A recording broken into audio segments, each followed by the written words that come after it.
Baik, selamat sore buat kita semua. Di sini kami dari kelompok 9 akan menjelaskan tentang metodologi pengembangan perangkat lunak.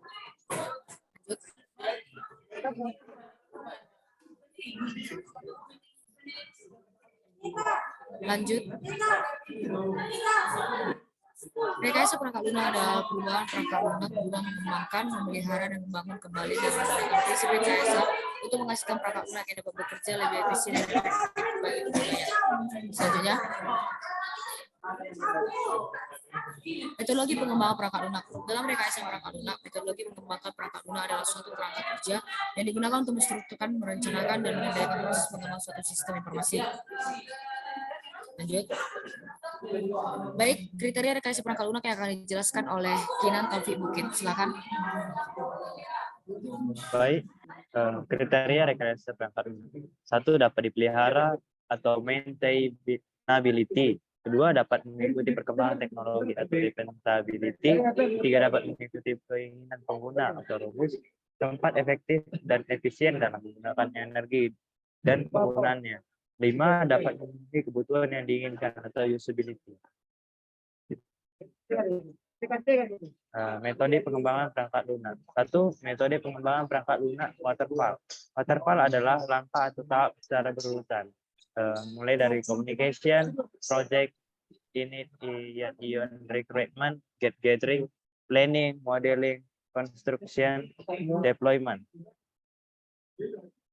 Next. 2, metode pengembangan perangkat lunak Agile. Agile adalah metode lama yang tidak fleksibel. Pendekatan dirancang untuk mengakomodasikan perubahan dan menghasilkan perangkat lunak secara lebih efisien. Yang pertama. 3, metode pengembangan perangkat lunak Scrum. Scrum adalah perkembangan terbaru dari proyek serta menampung berbagai masukan mengenai hasil yang ada serta kemungkinan perbaikan atau perubahannya sangat kecil. Next. Baik, yang akan dijelaskan oleh Christian Nicholas Tambun. Silakan. Baik, saya akan menjelaskan kelebihan metodologi pengembangan perangkat lunak. Yang pertama, SDLC. Kelebihannya metode pengembangan perangkat lunak SDLC mudah untuk diaplikasikan. Yang kedua, memberikan template tentang metode analisis, desain, pengkodean, pengujian, dan pemeliharaan.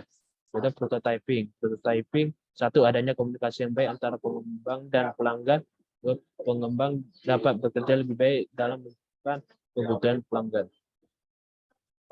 Object oriented design. 1, pengembangan cukup menggunakan satu metodologi dari tahap analisis hingga perancangan kode yang dihasilkan dapat diorganisasi ke dalam kelas-kelas yang berhubungan dengan masalah sesungguhnya sehingga lebih mudah dipahami.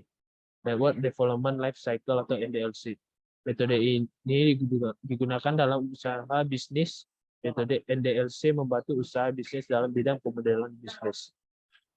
Kekurangan metodologi pengembangan perangkat lunak. Pertama, SDLC. Yang pertama, pelanggan sulit untuk mendapatkan syarat eksplisit. Kedua, pelanggan harus bersikap sabar dalam menunggu proyek. Ketiga, pengembang sering melakukan penundaan yang tidak perlu. Kekurangan prototyping. Yang pertama, pelanggan kadang tidak melihat atau menyadari bahwa perangkat lunak yang ada belum dicantumkan. Yang kedua, pengembang biasanya ingin cepat menyelesaikan proyek. Ketiga, hubungan pelanggan dengan komputer yang disediakan mungkin tidak mencerminkan teknik perancangan yang baik. Object oriented design. Metode berorientasi objek merupakan konsep yang relatif baru sehingga belum ada standar yang diterima semua pihak dalam menentukan tool apa yang digunakan sebagai dasar analisis serat perancangan perangkat lunak. Network Development Lifecycle atau NDLC. Metode ini kebanyakan digunakan dalam bidang bisnis. Perbedaan metodologi pengembangan perangkat lunak dengan metodologi pengembangan perangkat lunak yang lainnya. Untuk memastikan bahwa software yang dikembangkan sesuai dengan dokumen yang dibutuhkan, setiap metode yang ada memiliki value proposition sendiri dan kelebihan serta kekurangan masing-masing. Baik, saya akan menjelaskan pembagian tugas kami. Kami Cecilia menjelaskan menggunakan metodologi pengembangan perangkat lunak. Saya Christian mengerjakan kelebihan dan kekurangan setiap proses model metodologi pengembangan perangkat lunak. Kenan menjelaskan kriteria dan perbedaan metodologi pengembangan perangkat lunak. Dari sini kami mendapatkan referensi kami. Sekian dari kami, terima kasih.